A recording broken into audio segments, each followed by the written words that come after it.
आज तक इस दुनिया में किसी भी इंसान को अपने डिवोर्स पे इतनी खुशी नहीं हुई होगी जितनी खुशी मुझे हो रही है आज।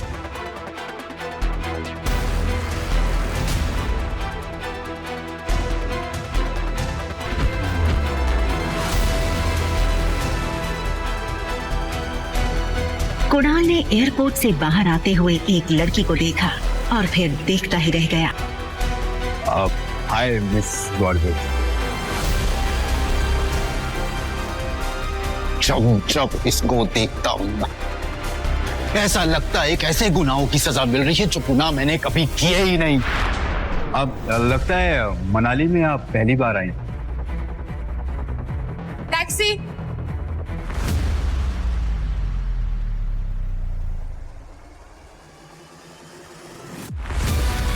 आप अपना नाम तो बताओ। अनिका गुलेरिया।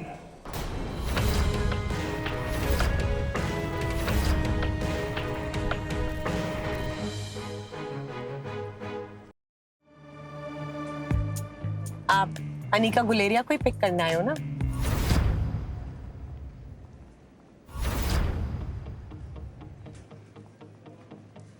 अरे वो उसको मैं टैक्सी में भेज दूंगा। एक काम करिए, आप दोनों मेरे साथ मेरी कार में चलिए, मैं ड्रॉप कर दूंगा आपको।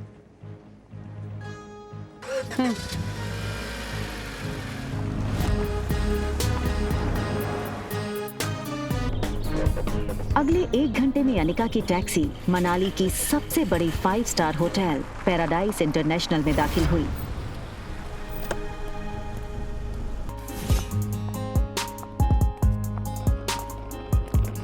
इस फ्लोर पे 2 ही रूम्स हैं। जी मैम, इस टॉप फ्लोर पे सिर्फ 2 ही लग्जरी अपार्टमेंट्स हैं। एक आपका और दूसरा हमारे होटल के मालिक रोहित मारवा सर का है। प्रेसिडेंशियल स्वीट एक काफी लग्जूरियस अपार्टमेंट था। ये प्रेसिडेंशियल स्वीट हर कोई अफोर्ड नहीं कर सकता था, मगर world famous neurosurgeon doctor Amrita उर्फ अनिका को इससे क्या फर्क पड़ने वाला था। तुम चेंज करो, मैं आ रही।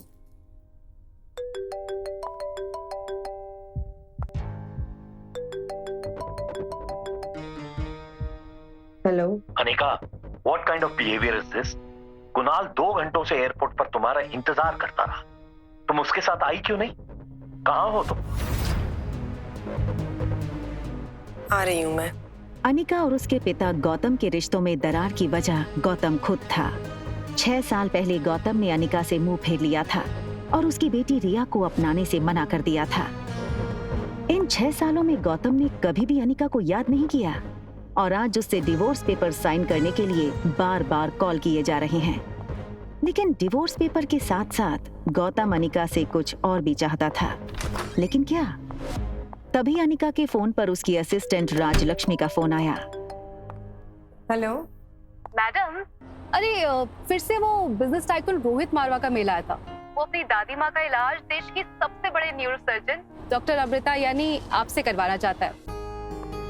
इस वक्त तो मनाली में ही है, आप भी मनाली में हैं, तो मैंने सोचा क्या मैं अपॉइंटमेंट फिक्स कर दूं? नहीं नहीं, बिल्कुल नहीं। डॉक्टर अमृता के चेहरे को यहाँ कोई नहीं जानता। यहाँ मैं सिर्फ अनिका गुलेरिया हूँ। ठीक है, रोहित की फोटो भेजूंगी, एक बार देख लेना। अनिका हंसते हुए फोन काट देती है, लेकिन इसके पहले कि अनिका लिफ्ट के अंदर जा पाती, तभी अनिका को लगा जैसे मानो उसके पीछे कोई खड़ा हो। अनिका ने जैसे ही पीछे मुड़कर देखा तो वो हैरान हो गई। पीछे रिया खड़ी थी, उसका चेहरा कुछ उखड़ा हुआ था। मम्मा जल्दी वापस आ जाएगी और आते हुए ना आपकी फेवरेट चॉकलेट आइसक्रीम ले आएगी, ठीक है? आप जाओ कमरे में और आराम करो या अपनी फेवरेट वीडियो गेम खेल लो, ठीक है? बाहर जाने की जल्दी में अनिका एक बात भूल रही थी कि उसने अपने कमरे का दरवाजा बाहर से बंद किया था। फिर भी रिया रूम से बाहर कैसे आ गई थी? तभी एक टॉल और हैंडसम आदमी होटल के टॉप फ्लोर के कॉरिडोर में तेजी से चलता हुआ आता है। ये आदमी था मारवा इंडस्ट्रीज का सीईओ रोहित मारवा।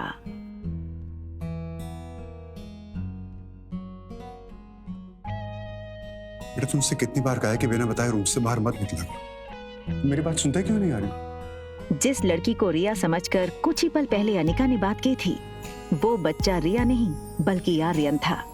रोहित मारवा का इकलौता बेटा आर्यन मारवा इंडस्ट्रीज का इकलौता वारिस। और इन सब में सबसे मजेदार बात ये थी कि रोहित का बेटा आर्यन और अनिका की बेटी रिया दोनों की शक्लें एक दूसरे से हूबहू मिलती जुलती थीं और रिया अभी भी अनिका के कमरे में सो रही थी। तुम्हारा ध्यान कहाँ है आर्यन? मैं तुमसे बात कर रहा हूँ, चलो अंदर। मुझे चॉकलेट आइसक्रीम चाहिए। ये सुनकर रोहित थोड़ा हैरान हो गया। हमेशा गुमसुम और गुपचुप रहने वाला आर्यन का बर्ताव आज रोहित को कुछ अजीब लग रहा था। आर्यन के गाल पर लिपस्टिक का निशान देखकर रोहित हैरान हो गया।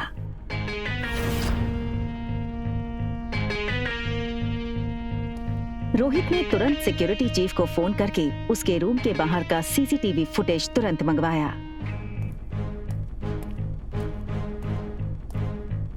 फुटेज में रोहित ने जो देखा वो देखकर वो दंग हो गया। आर्यन एक ऐसा बच्चा था जो किसी अजनबी से तो दूर बल्कि रिश्तेदारों से भी ज्यादा बात नहीं करता था, ना ही उसके पापा के अलावा किसी के साथ मिक्स होता था। लेकिन सीसीटीवी में आर्यन ने एक बिल्कुल अजनबी औरत को अपने पास आने दिया, यहाँ तक कि उसे किस भी करने दिया।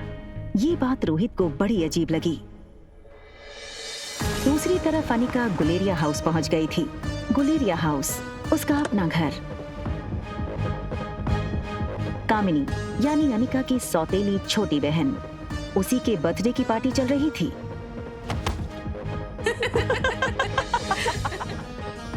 अगले साल मिस हिमाचल बनोगी और उसके बाद मिस इंडिया। क्या तुम अभी भी कहोगी कि तुम्हारी अनिका दीदी मुझसे ज्यादा खूबसूरत है? हाँ, अनिका दी सबसे ज्यादा सुंदर है। अच्छा, तो एक काम करते हैं, वोटिंग करते हैं। तो आप लोग वोट करोगे ज्यादा खूबसूरत कौन है, ठीक है? ये बात कहकर कामिनी ने अपने एक दोस्त से सिगरेट जलाने का लाइटर लिया और उससे अनिका की फोटो जला दी।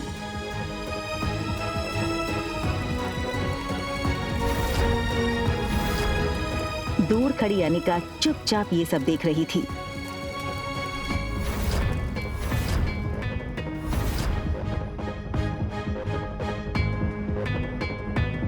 सो गाइस, आप वोटिंग के साथ तैयार हैं? तो बताओ मुझे कितने वोट? कामिनी, कामिनी, कामिनी, कामिनी, कामिनी, कामिनी, कामिनी, कामिनी। बेचारी प्रीति, सारे वोट्स तो मुझे ही मिल गए और तुम हार गई।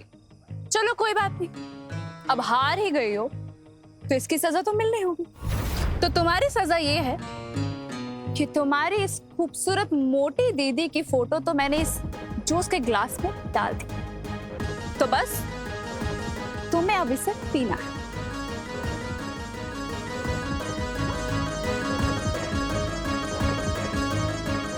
दिन माँ की अनिका को बचपन में साक्षी बुआ से ही माँ का प्यार मिला था और प्रीति मानो अनिका की कजन नहीं बल्कि सगी छोटी बहन हो। अनिका दी, हाँ?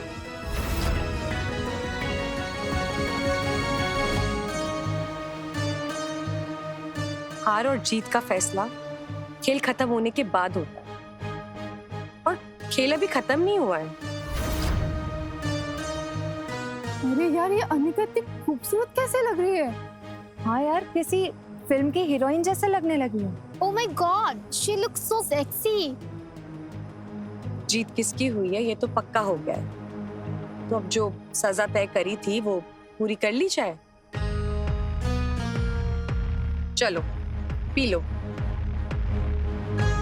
और तभी ग्लास टूटने की आवाज सुनकर गौतम और अनिका की सौतेली माँ मनीषा वहां आ गए। पापा, मम्मा देखो ना, ये अनिका मेरी बर्थडे पार्टी में आकर मेरी पार्टी खराब करना चाहती। मैंने तो बस इसे इतना कहा कि तुमने अपना वजन कैसे घटाया, और ये कहने लगी कि मैं तुमसे काफी खूबसूरत हूँ और तो तुम्हारी औकात ही क्या है मेरे साथ। सबके सामने मेरी इज्जत थी। पापा बस करो अनिका, बहुत तमाशा हो गया। एक डिवोर्स पेपर पे साइन करने के लिए और कितना नाटक करोगी तुम? हमारे साथ अंदर आओ, तुमसे कुछ जरूरी बात करनी है।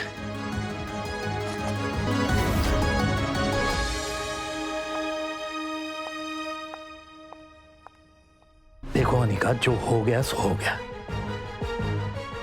हमें और परेशान करके तुम्हें क्या मिलेगा? तुम मेहरबानी करके इन 2 कागजात पर साइन कर दो। मैं तो सिर्फ डिवोर्स पेपर साइन करने आई थी, ये दूसरे पेपर्स? तुम्हारी माँ के गुजरने के बाद उसकी जो फार्मा कंपनी तुम्हारे नाम हो गई थी, वो कंपनी तुम अपनी छोटी बहन कामिनी को शादी में तोहफे में दे दो। मैंने सारे कागजात तैयार करवा दिए हैं, बस तुम इन पे सिग्नेचर कर दो।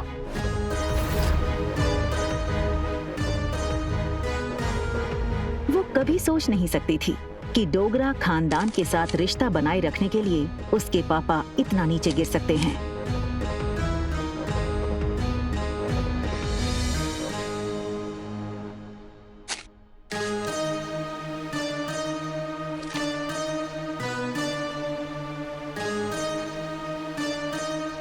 अपना कहलाने को इस दुनिया में इस कंपनी के अलावा मेरे पास कुछ नहीं है।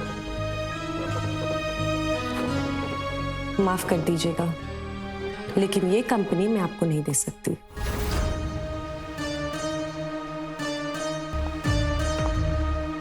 तुम्हें क्या लगता है कि अगर तुम कंपनी मेरे नाम नहीं करोगी तो कुणाल मुझसे शादी नहीं करेगा?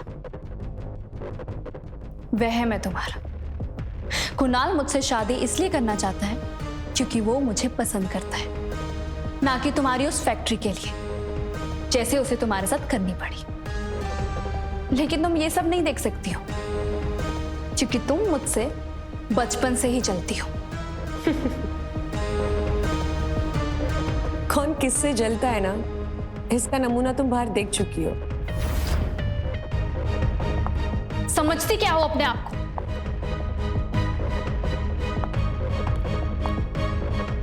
वजन घटाया है तो जुबान लड़ाना भी सीख गई हो क्या? चाहे कुछ भी कह लो, मैं कल भी तुमसे ज्यादा खूबसूरत थी और हमेशा तुमसे ज्यादा खूबसूरत रहूंगी। दिखने में भी आगे और पढ़ने में भी आगे। कुछ ही सालों में मैं डॉक्टर बन जाऊंगी। मुझ जैसी लड़की को छोड़कर कुणाल तुम्हारे पास कभी वापस आ ही नहीं सकता। ठीक है, फिर एक और शर्त लगा ले।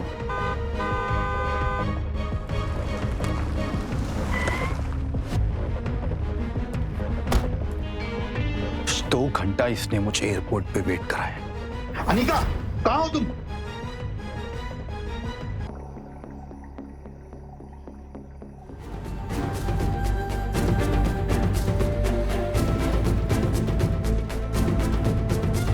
ओके फाइन, क्या चाहती हो तुम? छोटी बहन हो तुम मेरी, बस इतना कहूंगी कि ये कुणाल के पीछे पागलपन ठीक नहीं है। वो अच्छा लड़का नहीं है। Just shut up, mind your own business.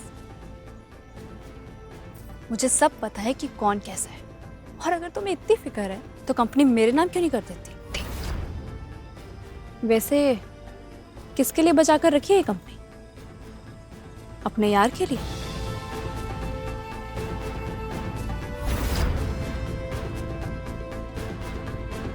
Anika गुस्से में निकल गई।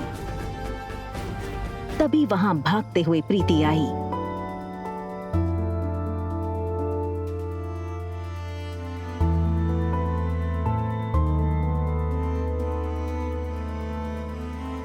अनिका ने प्यार से प्रीति के गाल पर हाथ फेरा और फिर चली गई।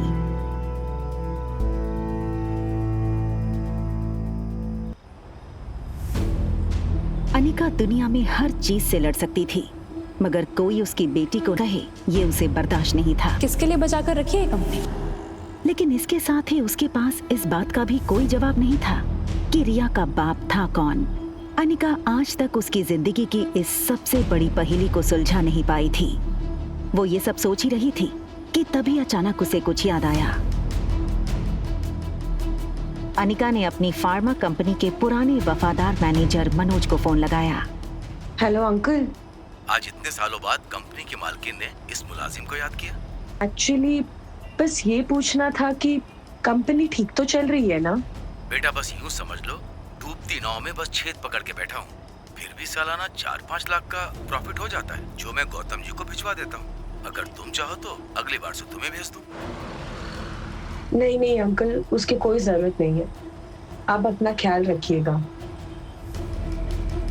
आखिर क्या है इस छोटी कंपनी में जो डोगरास हाथ धोकर इसके पीछे पड़ गए हैं। पहले मेरे जरिए ये कंपनी हड़पने की कोशिश की और उसी के चलते कुनाल से मेरी शादी करवाई, और अब कामिनी के जरिए ये कंपनी पाना चाहते हैं। लेकिन क्यों? तो कंपनी मेरे नाम क्यों नहीं करते? होटल की तरफ टैक्सी बढ़ी रही थी कि तभी अनिका को याद आया कि उसने अपनी बेटी को एक प्रॉमिस किया था। मम्मा जल्दी वापस आ जाएगी और आते हुए ना आपकी फेवरेट चॉकलेट आइसक्रीम ले आएगी, ठीक है? Mamma loves you and she will miss you a lot. लेकिन अनिका इस बात से अनजान थी कि उसने प्रॉमिस रिया को नहीं बल्कि रोहित मारवा के बेटे आर्यन को किया था। होटल पहुंचते ही अनिका की कार को सिक्योरिटी गार्ड्स ने घेर लिया और वो अनिका का रास्ता रोक के खड़े हो गए। ये क्या बदतमीजी है? इस तरह से मेरा रास्ता रोकने का क्या मतलब है? सॉरी मैडम, हमें आपका सामान चेक करना होगा। बैग चेक करो। अनिका को कुछ समझ नहीं आया। उसके पास सिर्फ एक पर्स और चॉकलेट आइसक्रीम थी। Yes sir, it is chocolate ice cream. Anika ने रोहित की फोटो देखी थी, वो उसे तुरंत पहचान गई। What nonsense is this? You can't do this with me. पहले खुद चोरी करो फिर खुद ही पुलिस को बुलाओ। Just perfect. What? मुझसे और मेरे बेटे से दूर रहना। Excuse me. मैं कब तुम्हारे पास आई? And listen, इस आलीशान होटल के मालिक हो, इसका मतलब ये नहीं है कि अपने गेस्ट के साथ इस तरह बदतमीजी करो। I can sue you in the court, Mr. Rohit Marwa. You know, I knew it. तो तुम जानती हो कि मैं रोहित मारवा हूँ, ये होटल मेरा है। I'm sure तुम ये भी जानती होगी कि मेरे परिवार वाले मेरी शादी करवाना चाहते हैं, लेकिन मुझे मेरे बेटे के लिए सौतेली माँ नहीं चाहिए। इसलिए तुमने शायद प्लान बनाया होगा कि क्यों?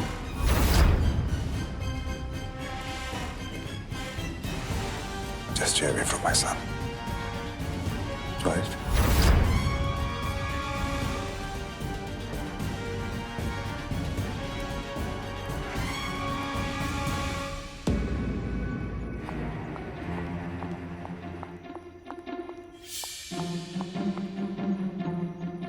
दरवाजा बंद होने ही वाला था कि तभी एक पांव दरवाजे के बीच में आया। ये लड़का और कोई नहीं बल्कि रोहित मारवा का कजन भाई सनी था। Think something out of the box.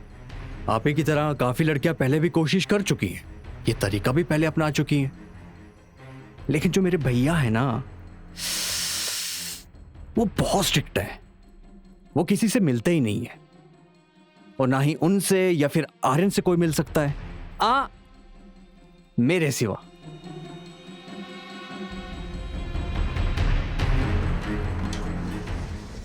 दूसरी तरफ गुलेरिया हाउस में पार्टी लगभग खत्म हो गई थी। आई एम सो हैप्पी कि कुणाल ने आज की पार्टी एंजॉय की। कंग्रेचुलेशंस बेटा। आज कामिनी के बर्थडे के मौके पर मेरी तरफ से तुम दोनों के लिए तोहफा। Thank you very much. बहुत जल्द हम तुम दोनों की शादी पक्की कर देंगे।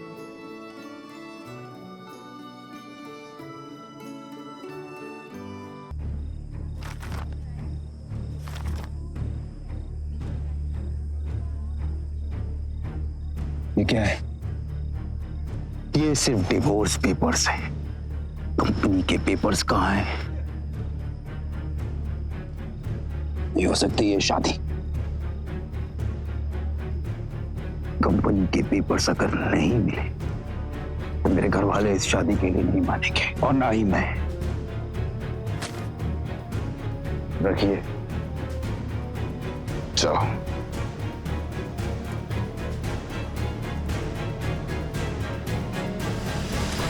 तिलमिलाई अनिका को ये समझ नहीं आ रहा था नीचे लॉबी में उसके साथ क्या हुआ और क्यों हुआ। उसने होटल बदलने का मन बना लिया और रिया को लेने बेडरूम में गई, पर रिया को इस तरह देखकर अनिका का गुस्सा 1 सेकंड में शांत हो गया। वो रिया के माथे को चूमती है।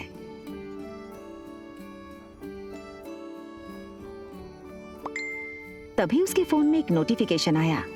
अनिका ने मोबाइल चेक किया तो देखा कि उसके डॉक्टर अमृता नाम वाले मेल बॉक्स में रोहित मारवा का मैसेज आया था। और मीट यू अर्जेंटली। एक पेशेंट है जिसका दिमाग का ऑपरेशन करवाना है, जो सिर्फ आप कर सकती हैं।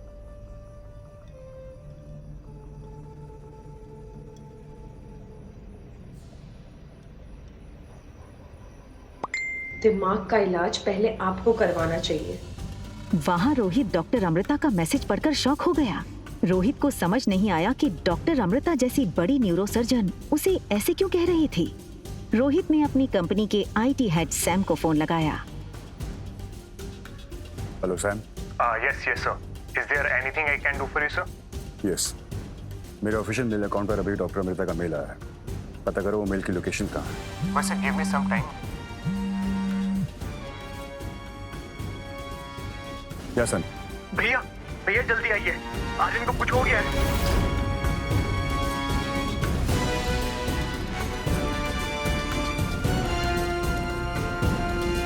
रोहित ने लिफ्ट में टॉप फ्लोर का बटन दबाया, मगर आज उसे अपनी लिफ्ट की स्पीड बहुत स्लो लग रही थी।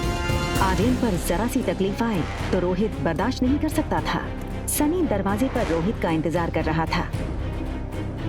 जानने के लिए देखिए अगला एपिसोड सिर्फ पॉकेट एफएम के YouTube चैनल पर। और एक लड़की को देखा तो के सारे एपिसोड्स को सुनने के लिए डिस्क्रिप्शन में दी गई लिंक से डाउनलोड कीजिए पॉकेट एफएम ऐप।